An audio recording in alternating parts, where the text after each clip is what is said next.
Imagine standing at the edge of a frozen abyss, the sky above you swirling with distorted colors that don't belong in nature, and the wind whispering voices that sound like your own name. Imagine the body of your closest friend frozen solid in a stream, smiling as if he had just seen something divine before death claimed him. Imagine a mountain that hums, not with wind, not with ice, but with something buried deep inside, something alive and waiting, something that has been watching us for decades, waiting for someone to come close enough to let it speak. Don't forget to like and share this story with your friends or closest family members to help spread awareness and caution through storytelling. May you receive great rewards for subscribe, like, comment, and share this story. Now let's continue with the story. The sky above the Kola Peninsula was a pale shade of violet, the kind of bruised color that made the horizon look sick. Our snow crawler rattled over hardened drifts, groaning like it didn't want to be there. None of us did. Not really. But we had come too far to turn back. My name is Irina Volnova, anomaly analyst for the Russian Polar Geophysical Institute. I had been obsessed with the Chivruay incident since childhood. A hiking group had vanished here in 1973, under circumstances that never made sense. It was labeled an exposure-related death, but unofficially, those who read the closed files knew the bodies were found in poses no textbook could explain. And then there was the survivor. One boy. He never spoke again. Our team included 3 others. Dr. Ekaterina Mishkin, a renowned atmospheric physicist with more Arctic expeditions under her belt than most men in the ministry. Luka Chernov, quiet, wiry, the kind of man who never looked directly at you when he spoke. He was a specialist in electromagnetic anomalies, and had theories I couldn't even repeat out loud. And finally, Anton Volkov, my brother, a military medic turned survivalist who agreed to join because he never trusted me out here alone. We arrived at the coordinates where the original group's last radio contact had been logged. The Lovozero Massif loomed over us, a wall of cracked rock and frostbitten scree. Our camp was pitched in the same location the students had chosen 50 years ago. I remember staring at the ground as I placed my thermal gear, knowing that under the snow was where they'd died, or vanished. Night fell fast, swallowing the purple horizon into total black. The aurora did not dance like in other winters. Instead, a single, low streak of red glimmered along the edge of the sky. None of us mentioned it. The hum started shortly after sundown. Faint at first, like the vibration of a distant engine buried under snow. Our instruments were affected immediately. Compasses spun. The seismograph registered a rhythmic pulse from underground, steady like a heartbeat. Chernov knelt near the equipment, tapping the monitor with shaking fingers. "This isn't tectonic," he said. "This is something synthetic. Structured resonance." Anton tightened his gloves and looked over at me. "Do we pull back?" I wanted to. Every part of me screamed for it. But we didn't. Because underneath that fear, there was something else. Fascination. Later that night, our radios picked up a signal. It wasn't one of ours. It wasn't even in Russian. The signal was repeating a single tone, followed by a voice that none of us could place. Not male or female. Not even human. Just speaking. Like language stripped of grammar and meaning. Dr. Mishkin thought it might be auroral scatter, but she looked pale as she said it. I stepped out of the tent after midnight, drawn by the humming. The world outside was cold enough to bite through skin, but I barely noticed. My feet led me up the ridgeline near camp, where an unnatural glow bled from the rocks. There was a crack in the snow, a perfect fissure that pulsed with dim blue light. It shouldn't have been there. No recent seismic activity had been reported. No satellite imagery showed anything unusual. And yet, there it was, a line in the earth, as if the mountain had been unzipped. That was when I heard Lucas scream. I turned back, stumbling down the ridge. The sound of his voice was wrong, stretched and distant like it was bouncing off another world before reaching me. I found the others near the crawler. Luka was gone. His sleeping bag torn open from the inside. No tracks. No blood. No sign of struggle. Just silence, and the hum getting louder. Anton tried to raise base camp on the sat phone. Nothing but static. Dr. Mishkin stood over Luka's gear and whispered. He knew. He always knew. I didn't sleep that night. None of us did. The next morning, We found him. Luca was standing in a stream, barefoot, skin already stiff with ice. His eyes were open, staring into the sky, and he was smiling. A peaceful, grateful smile. I walked closer, but Anton held me back. He pointed to Luca's hand, frozen in a gesture, not a wave, not a reach, but a point. Up the slope, toward the fissure I had seen. The mountain was calling. We buried Luca where we found him, in the silence of the frozen stream. We didn't speak during the burial. None of us wanted to say words we didn't believe. Instead, we piled snow and rocks over his stiff frame until there was no sign of him left. But the pointing hand, that stayed with us. The way it stretched toward the ridge, toward the light. I couldn't stop thinking about that hum. The one vibrating in my ribs like it belonged inside me. It hadn't stopped since we arrived. It only grew louder, like something breathing under the snow. Anton was the first to speak that morning.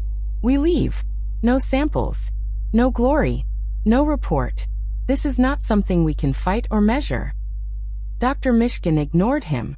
She was writing equations in her notebook, ones she didn't seem to understand herself. Symbols I didn't recognize, sharp and angular.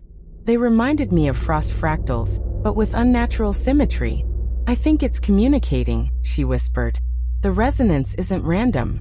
It's rhythmic. Structured. I wanted to agree with Anton. I wanted to pack up and run. But then I remembered Luca's smile. He didn't look afraid. He looked like someone who had finally been told the truth.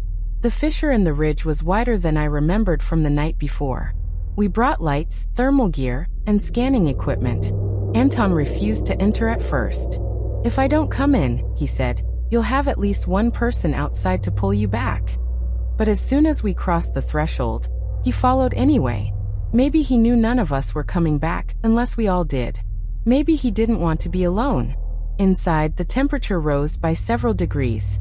Our breath no longer fogged. The rock didn't look natural. It was smooth, curved in places, like something had carved it from within rather than eroded it from above. The hum echoed louder here. No longer a faint murmur, but a deep harmonic note. Each step matched its pulse. It was as if we were walking on the vocal cords of a sleeping creature. I ran my hand along the wall and felt vibrations dance through my skin. It's like a lung, Dr. Mishkin muttered. A breathing chamber. No mold, no ice, no collapse. This isn't a cave. It's built. What do you mean built? Anton's voice was sharp. She didn't answer. Further in, the tunnel opened into a chamber. A dome, vast and alien. At the center, a sphere hovered above the ground. It was the source of the hum. Matte black, like it absorbed every beam of light that touched it. I approached slowly, one step at a time. My body was shaking, but not from cold. It was as if the closer I got, the more of myself I left behind. My name, my childhood, my memories, all felt distant. Then it pulsed. A wave of sound without sound. It wasn't heard. It was felt. My knees buckled. Behind me, Dr. Mishkin screamed. Anton shouted something, but it was swallowed by the resonance. I saw something then. Not with my eyes, but inside my head. Snowfields. Cities I had never visited. People I'd never met. A newborn screaming in a hospital somewhere in Vladivostok. A grandmother dying in a cabin in Georgia. Lovers arguing on a street corner.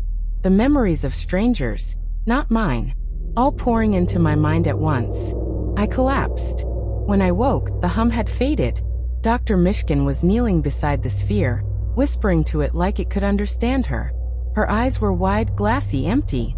Anton stood over me, pale and furious. We're leaving, he said. Now. He had dragged me out of the dome. I was still disoriented. I felt like my skin wasn't mine anymore. Like something had crawled in and rearranged the pieces. Dr. Mishkin didn't follow. We called to her, but she only shook her head and pressed a hand to the sphere. Then she spoke in a language none of us recognized. The wall behind her split open. A seam appeared in the dome, silent and seamless. A new passage revealed itself, deeper still into the mountain. She stepped through. I tried to go after her, but Anton held me back. You don't know what's down there, he said. And neither does she. But she's alone, I said.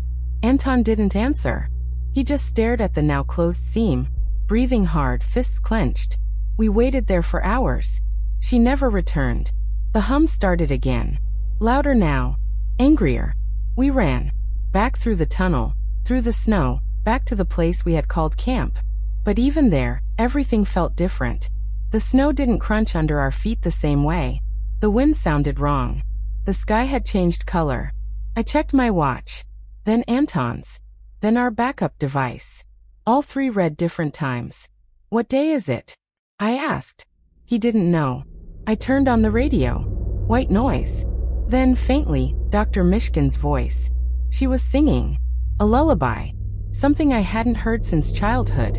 A lullaby my mother used to sing to me. One she said her mother learned as a child. Long before any of us were born. We didn't sleep. After the sun dipped below the horizon, if that dim twilight still counted as a sun, the wind picked up. It howled across the Lovozero Massif like it was searching for something. It wasn't just cold anymore. It was personal. Anton sat with his back to the fire, rifle across his knees, eyes fixed on the ridge where the fissure had been. I knew he was trying to watch for anything, but there was nothing left to see. The tunnel entrance had vanished. Buried. Closed. Or maybe it had never really been there. And then there was the lullaby. Soft. Faint. Rising through the radio static like a ghost learning to sing. At first, I thought I imagined it. But when I turned to Anton, his jaw was clenched tight. "You hear it too?" I asked. He nodded slowly. Mishkin's voice was unmistakable. The way she always dropped her vowels slightly. But what chilled me wasn't the song. It was that I recognized it. I hadn't heard that lullaby since I was 5. My mother used to hum it on nights when I was too afraid to sleep, whispering words that didn't mean anything, not in Russian, or any language I've known. She once told me it came from a dream her mother never remembered. Now it was playing through an encrypted government radio channel. I picked up the receiver and tried to speak into it. "Katya? Dr. Mishkin? Can you hear us?" No answer. Only the song. No break, no breath, no pause. Anton turned the radio off. "She's not coming back," he muttered. We sat in silence for what felt like an hour. Then we heard the second voice. Not through the radio. Not from any speaker. It came from the wind. A low murmur, moving across the camp. Whispering. Circling. Repeating words we couldn't make out. I held my breath. The fire hissed and danced like it was reacting to the sound. "Don't respond," Anton whispered. "Don't speak." I stared at the ice wall of our tent, and in the flickering shadows, I saw movement. Not footsteps. Not shapes. Just the suggestion of something. Something pacing just beyond the fabric. Then it stopped. A sudden weightless silence. And a knock. 3 soft raps on the outer wall of the tent. My blood turned to ice. Anton raised the rifle. I reached for the zipper with shaking fingers. I don't know why I opened it. Maybe I needed to prove to myself there was nothing there. Maybe I already knew something was waiting. But when I opened the flap, there was no one. No tracks. No wind. Just a single object left behind in the snow. A glove. Black, unmarked, coated in frost. I picked it up. It was still warm. We abandoned camp that morning. Packed only what we needed, buried the rest. Anton wanted to torch the site, but I stopped him. If something was watching us, and I was starting to believe it was, I didn't want to make it angry. We began our descent from the ridge in silence. The weather changed rapidly, a storm brewing from nowhere. Snow started falling sideways. The light took on a green hue, the sky pulsing like an old monitor about to die. Our GPS failed within minutes. The compass spun. And then we saw the lights. Flickering points above the snow. Dozens of them. Pale blue. Dancing in slow spirals like insects drawn to a flame. "Don't follow them," Anton warned. But I was already drifting toward the closest one. It was beautiful. And it was whispering to me. My name. My mother's voice. The smell of hot bread. The sensation of home. The light twisted as I got closer, and flickered, revealing, for one breathless second, something behind it. A face. Not a human one. It didn't have skin or bone or eyes. It was like looking at an echo. The memory of a person erased by time but still lingering where they once stood.